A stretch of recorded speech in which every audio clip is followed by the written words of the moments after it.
Baik, Bismillahirrahmanirrahim. Assalamualaikum warahmatullahi wabarakatuh. Alhamdulillah, syukurillah. Ya, hari ini kita bisa ketemu lagi ya dalam khataman Python tentunya di buku yang sangat luar biasa ini yaitu Introduction to Programming Using Python ya, karangan Daniel Yiliang. Alhamdulillah kita sekarang sudah masuk di halaman 439 dari 582. Yes ya. Dan kita sekarang melanjutkan ke tinggal 3 bab lagi. Kita sekarang masuk di bab yang ke-13. Oke, kita mulai ya. Bab 13, Files and Exception Handling, dan bagaimana kita bekerja dengan file dan juga exception atau kesalahan-kesalahan yang menghandle kesalahan. Tujuannya dari bab ini yang pertama satu adalah to open a file using the open function for reading and writing data. Bagaimana membuka file menggunakan fungsi open ya untuk membaca dan menulis sebuah data. Kemudian yang kedua adalah to write data to a file using the write method in a file object. Jadi menulis sebuah data menuliskan data ke dalam file menggunakan metode write ya dalam sebuah file object. Kemudian to test the existence of a file using the os.pad is file function. Jadi menguji eksistensi keberadaan sebuah file menggunakan os.pad.is file fungsi. Jadi fungsi itu. Kemudian membantu read data from a file using readline, readlines ya. Method in a file object. Bagaimana membaca data dari sebuah file menggunakan metode readlines ya di dalam pada sebuah objek file. Kemudian bagaimana kita menambahkan to append data to a file by opening the file in the append mode. Bagaimana mendapatkan data ke dalam suatu file dengan membuka file pada mode append ya. Oke, kemudian to read and write numeric data. Bagaimana membaca dan menulis data numerik. Kemudian berikutnya to display open and save file dialogs for getting file names for reading and writing data. Jadi untuk membuka open dan save file dialog menggunakan dialog file dialog ya, open dan save. Jadi membuka dan menyimpan menggunakan open dialog untuk mendapatkan nama file ya untuk membaca dan menuliskan data. Kemudian to develop application with file. Jadi bagaimana mengembangkan aplikasi dengan file. Kemudian to read data from a web resource. Bagaimana membaca data dari web resource. Jadi sumber-sumber website. Wah, ini menarik ini ya. Kemudian to handle exception by using the try, except, and finally clauses. Jadi menghandle bagaimana menangani kesalahan dengan menggunakan try, except, dan finally. Jadi klausa kata-kata itu ya, try, except, dan finally. Kemudian to raise exception, bagaimana menangkap exception menggunakan pernyataan raise ya. Kemudian memunculkan exception maksudnya di situ ya. Kemudian to become familiar with Python built-in exception class, bagaimana menjadi kita nanti akan familiar ya dengan Python class exception bawaannya Python. Kemudian to access an exception object in the handler, bagaimana mengakses objek exception ya dalam penanganannya itu, bagaimana kita mengakses itu dan menanganinya.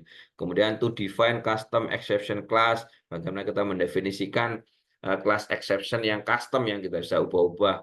Kemudian to perform binary IO using the load and dump function in the Pinkel module, bagaimana kita memperform menggunakan binary IO input output menggunakan fungsi load and dump dalam modul Pickle. Ini kita belajar Pickle nanti apa bedanya. Ya, ini bukan database ya, jadi masih kita pakai Pickle bawaannya Python.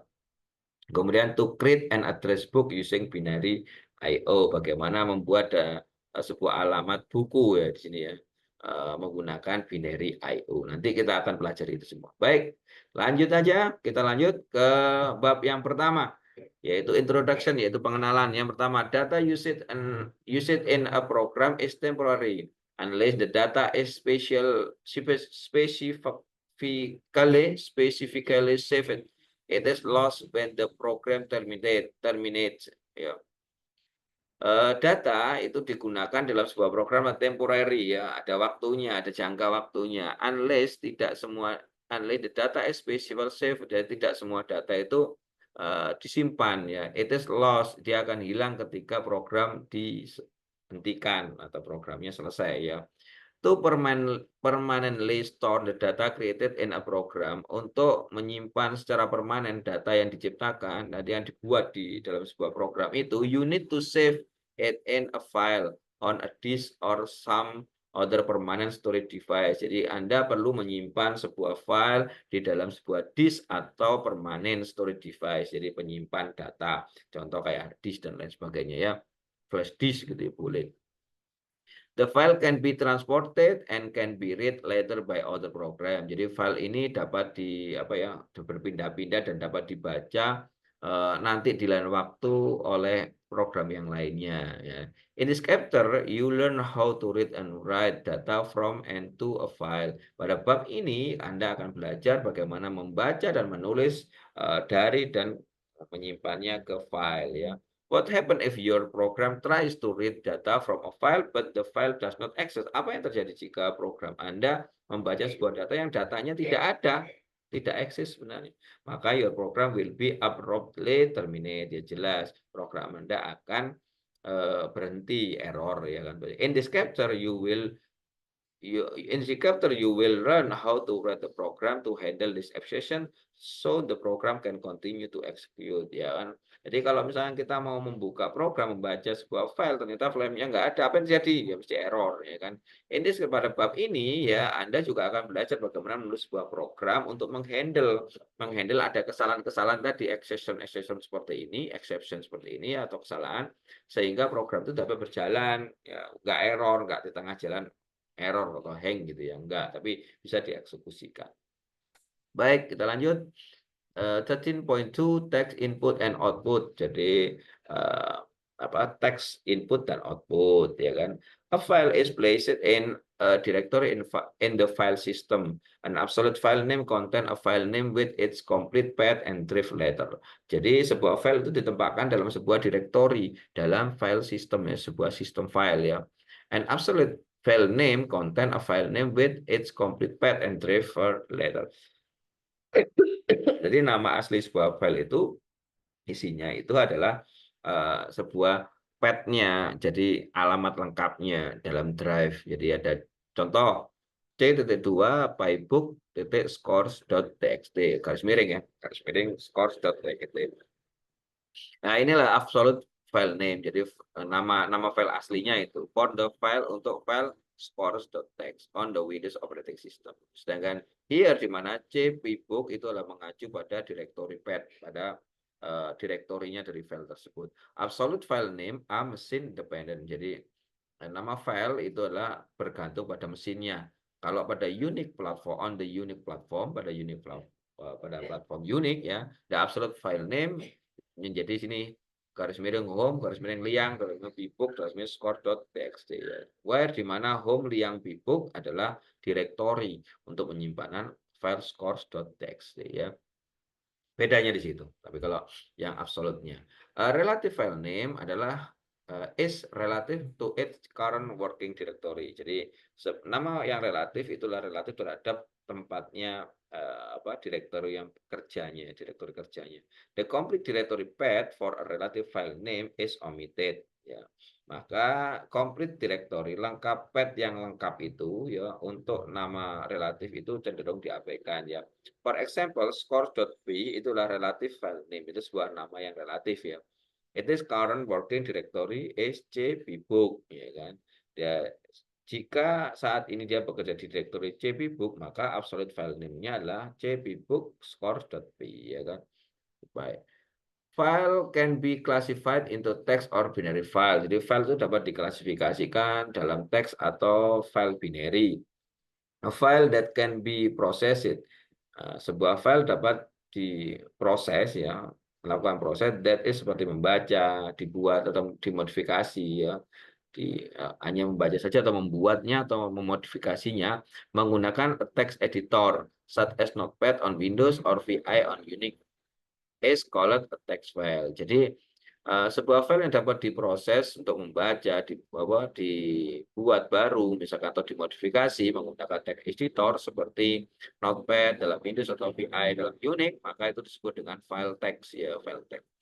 All the other file are called binary file. Ya, ada file lain ya, itu yang dikenal dengan file binary. For example, Python source program are stored in text file and can be processed by a text editor. But Microsoft Word file are stored in binary file and are processed by Microsoft Word program. Jadi untuk contoh, Python source program, jadi program utama, program sumbernya Python itu disimpan dalam file text namanya dan dapat diproses, dapat kita proses ya itu menggunakan text editor apapun itu ya. Tetapi Microsoft Word file Microsoft Word itu yang disimpan dalam binary, file binary. Yang mana dia nanti dapat diproses ketika kita menggunakan apa? Microsoft Word program. Jadi program Microsoft Word. Jadi kalau file binary itu harus ada aplikasinya, harus ada tertentu ya. Tapi kalau file text bisa diakses dimanapun. Although it is not technically precise and correct, you can envision a text file as consisting of a sequence of character and a binary file as consisting of a sequence of bit.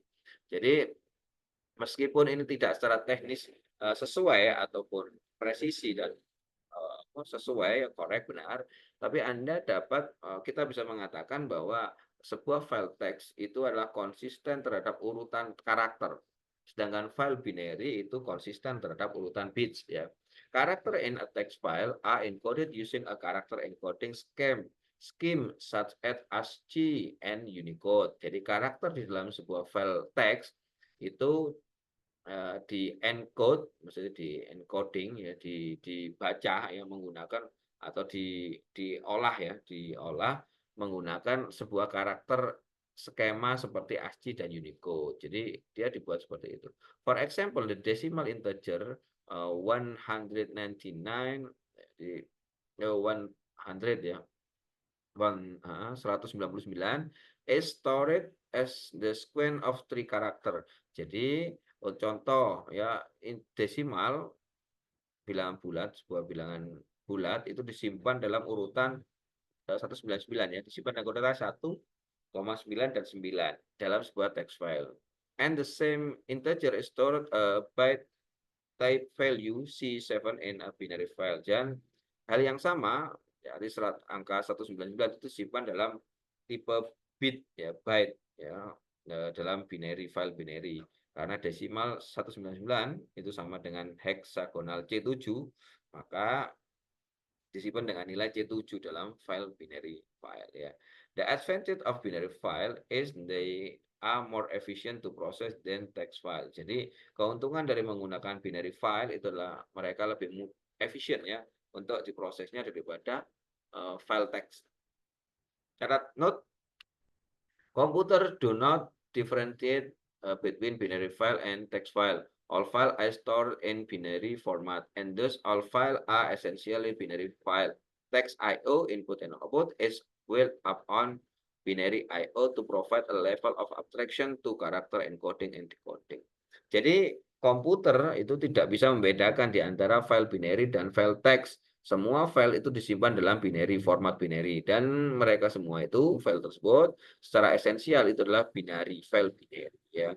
Maka text I/O yaitu input output itu adalah dibangun menggunakan binary I/O. Jadi binary input output binary ya, untuk memberikan menyediakan level abstraction, jadi tingkat abstraksi dari karakter ya, baik itu yang di encode maupun di decode. Apa itu encode dan decode? Itu artinya membaca kode dan jatuh menyusun kode ya, encode. This section shows you how to read and write string from and to a text file. Binary file are introduced in section 13.10. Pada bagian ini menunjukkan bagaimana kita akan membaca dan menulis sebuah string ya, ke dalam dan ke dalam sebuah text file. Sedangkan nanti file binary akan dikenalkan di section 13.10. Oke. Opening a file. 13.2.1.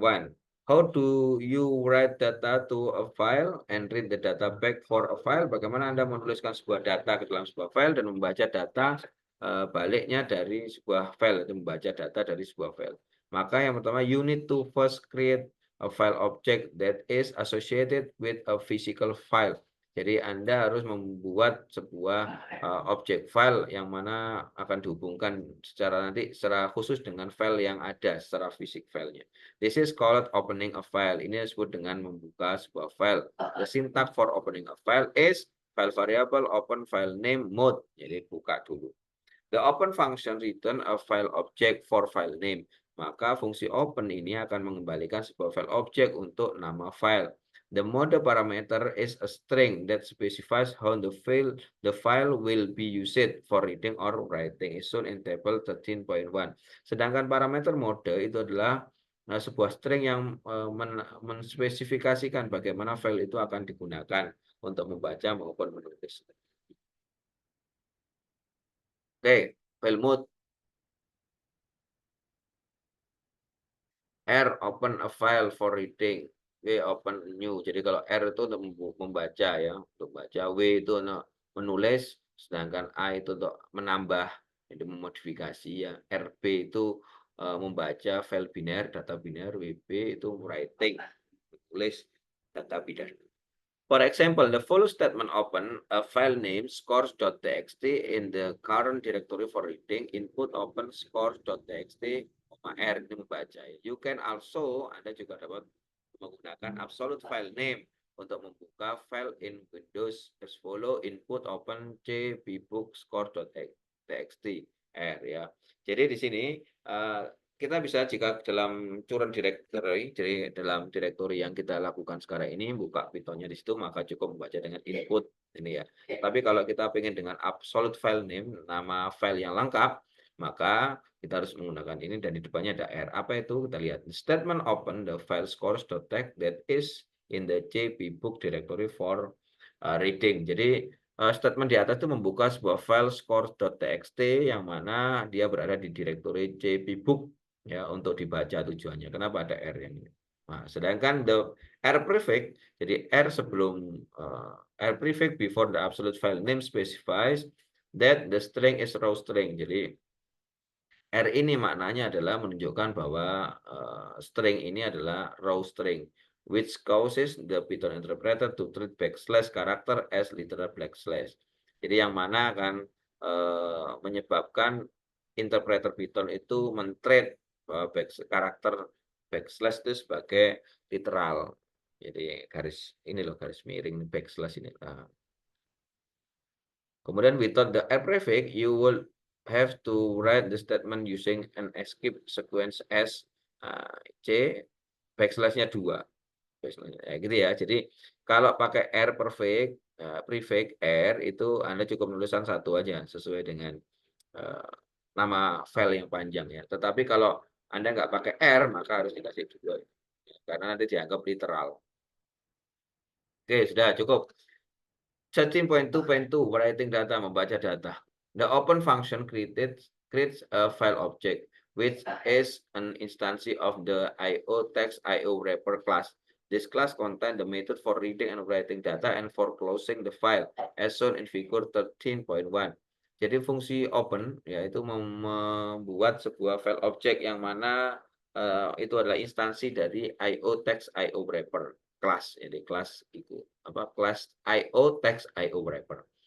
This class contain the method for reading and writing data and for closing in the file as shown in figure 13.1. Jadi kelas ini itu berisi sebuah metode untuk membaca dan menuliskan data dan menutup file ya. Contohnya seperti ini. Nah, ini loh. IO kelas IO text IO wrapper ini berada read line, write, close ya sama itu. After a file is opened for writing data, you can use the write method to write a string to the file. Jadi setelah sebuah file itu dibuka untuk menuliskan data, Anda dapat menggunakan metode write untuk menuliskan string di dalam file. In listing 13.1, the program write 3 string to the file president.txt. Pada listing 13.1 program menuliskan 3 string atau 3 kalimat ya untuk sebuah file presiden. Jadi dia menuliskan pada file namanya presiden.txt ya. Oke, ini dikasih W, kenapa? Karena ini write, kalau A dari append, modifikasi ya. Kalau R hanya membaca saja, maka out file write Bill Clinton, George Bush, Barack Obama. Out file dot close, tutup sudah. Nah, ini sudah jadi. Maka the program open a file named president.txt using the W mode for writing data. Jadi program akan membuka sebuah file bernama presiden.txt menggunakan mode W ya, yaitu untuk menuliskan data. If the file does not exist, ya jika filenya itu tidak eksis, maka fungsi open function create a new file. Jadi fungsi open ini akan membuat sebuah file baru. If the file already exists, the content of the file will be overwritten with new data. Jadi jika filenya itu eksis, maka isinya dari file itu akan ditutup dengan data yang baru. Maka hati-hati kalau misalnya kita punya file, nah, filenya sama, kita write, maka akan ditutup itu ya. You can now write data to the file ya. Sekarang Anda bisa menuliskan sebuah data ke file. When a file is opened for writing or reading, ketika sebuah file itu dibuka untuk baik itu dalam mode menulis atau membaca, a special marker called a file pointer is positioned internally in the file. Jadi special marker, jadi penanda ya, sebagai penanda disebut sebagai file pointer dalam posisi internal dalam sebuah file. A read or write operation take place at the pointer location. Jadi membaca atau menulis, operasi menulis akan meletakkan pada 2 titik lokasi pointer. When a file is open, ketika file itu dibuka open, the file pointer is set at beginning of the file. Jadi pointer itu akan di-set, titik itu pointer tadi itu akan di-set di awal file. When you read or write data to the file pointer move forward. Ketika Anda membaca atau menuliskan sebuah data, maka file pointernya akan dijalankan maju ke depan ya. Artinya lanjut di berikutnya. The program invokes the write method on the file object to write 3 string. Figure 13.2 shows the position of the file pointer after its write. Jadi program ini menjalankan metode write pada sebuah objek file untuk menuliskan 3 string. Contoh misalkan pertama ketika dia buka, maka inisialnya titiknya di tengah. Ketika dia nulis write Bill Clinton, maka dia posisi file itu di sini. Ya, dikasih data. Kemudian setelah dia menuliskan ini, maka di belakangnya. Jadi ketika ada write, maka dia pointernya di belakang.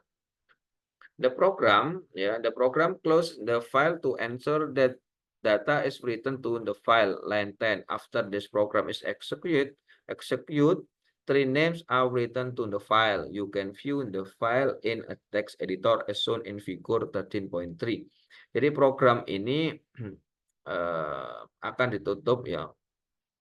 Close the program ya, jadi akan menutup program untuk meyakinkan bahwa data itu ditulis dalam sebuah file line 10. After this program is executed, jadi setelah program ini dieksekusi, maka 3 names are written to the file. Maka ada 3 nama yang dituliskan dalam sebuah file.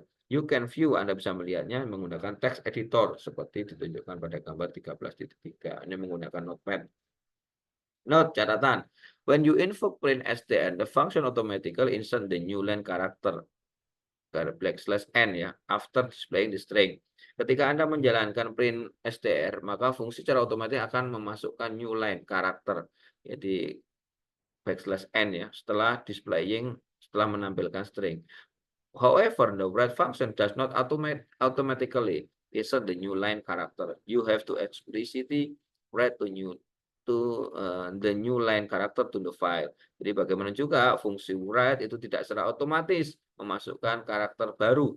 Anda harus secara eksplisit menuliskan karakter baru to the file pada file. Warning, perhatian. If you open an existing file for writing, ya, jika kamu membaca file yang sudah ada ya, untuk menulis, maka the original content of the file will be destroyed atau overwritten with the new text. Jadi hati-hati ya, ketika Anda membuka file atau file yang sudah ada untuk mode writing, maka original content, jadi isi yang sebelumnya di file yang sebelumnya, ya itu akan dihapus atau ditutupi, ya hilang akhirnya dengan teks yang baru.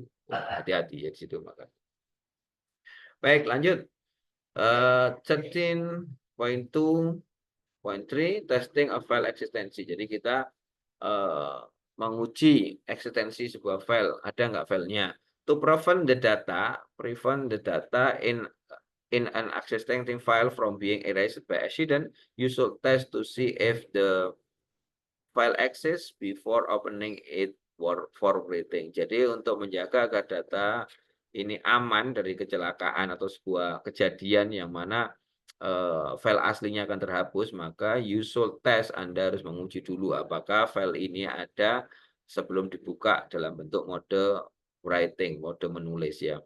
The isFile function in the os.pad module can be used to determine whether a file exists, for example. Jadi fungsi isFile ya pada os.pad, pada modul os.pad dapat digunakan untuk menentukan apakah file tersebut eksis, ada atau tidak. For example, contoh import.os.pad, if os.pad is file president.txt, print president.txt exists. Nah, ini artinya dia apakah dia cari. Jika yes, true, maka print president.txt exists. Jadi kita aman lah, kakak tutupan itu. Here is file president.txt akan return true if the file president.txt exists in the current directory. Jadi fungsi is file itu akan mengembalikan nilai true, benar, jika president.txt-nya itu eksis, ada di dalam directory saat ini. Baik, lanjut ke 13.2.4 reading data, membaca data. After a file is opened for reading data, you can use the read method to read a specified number of character or all character from the file and return them as a string. Jadi setelah kita membuka, setelah sebuah file kita buka ya dalam mode untuk membaca data, you can use, dapat menggunakan metode read untuk membaca karakter khusus ya, special number dari karakter atau semua karakter dari file dan mengembalikan mereka dalam bentuk string. Maka gunakan metode readline, the readline method to read the next line, untuk membaca sampai baris berikutnya, satu baris ya. And the readlines method to read all the line into a list of string. Jadi gunakan readlines pakai S ya, metode itu untuk membaca semua baris yang ada dalam string. Suppose the file president.txt contain the 3 lines. So in figure 13.3, the program in listing 13.2 read the data from the file. Jadi anggaplah bahwa file presiden itu berisi 3 baris seperti yang ditunjukkan dalam 13.3. Maka program pada listing 13.2 itu akan membaca data dari file. Oke, menggunakan read, Bill Clinton, George Bush, Barack Obama. Read number, ini Bill Clinton, ini read line, ini kalau read line semua. Oke. The program first open the file president.txt using the R mode for reading through the file object in file line 3. Program pertama-tama itu akan membuka file president.txt menggunakan mode R untuk membaca melalui sebuah file object in file dalam ya kan, melalui objek namanya infile baris 3. Invoking the infile.read, jadi untuk menjalankan invoking infile.read method, jadi metode ini read akan membaca semua karakter from the file dan akan mengembalikannya dalam sebuah string line 5. The file is closed, maka file ditutup di line 6. The file is reopened for reading, line 9. Jadi file dibuka lagi untuk dibaca. Ya, the program uses the read number. Metode read adalah the program menggunakan metode read kurung buka number ya untuk membaca specific number of character from the file. Jadi untuk menspesifikasikan jumlah karakter yang ingin ditambahkan dari file yang dibaca. Ya, invoking in file read for karakter ya, infile.read 10, maka dia akan membaca 10 karakter. Jadi menjalankan infile.read 4 itu akan membaca 4 karakter, dan infile.read 10 ini akan membaca 10 karakter. Ya, maka the reps R ya, S ini fungsi repr akan mengembalikan row string untuk S yang mana akan menyebabkan skip sequence to be displayed as literal so in the input. Jadi akan menyebabkan urutan tampilan secara literal nanti ya ditunjukkan dalam outputnya. Baik, figure 13.4 show the file pointer position after its read. Jadi gambar 13.4 akan menampilkan file pointer position after setiap dibaca. Jadi nanti setelah dia baca awal, maka ada di sini. Dan setelah dia 4, maka di sini. Kita baca dia 10, maka di sini. Dia tambah-tambah. The file is closed line 15 and reopened for reading line 18. The program uses read line method to read a line 10, 20 ya. Invoking in file.read line reads a line that end with \n. File ditutup di baris 15 dan dibuka lagi untuk dibaca di baris 18. Maka program menggunakan readline, ini menggunakan metode readline untuk membaca sebuah baris ya. Maka menjalankan infile.readline itu akan membaca sebuah baris sampai dan diakhiri dengan \n.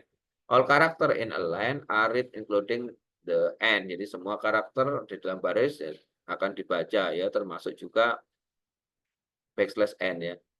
When the file pointer is positioned at the end of the file, ketika file pointer ini diposisikan di akhir dari file, maka menjalankan read line or read itu akan mengembalikan empty string, ada string yang kosong. Figure 13.5 show the file pointer position after each read line method is called.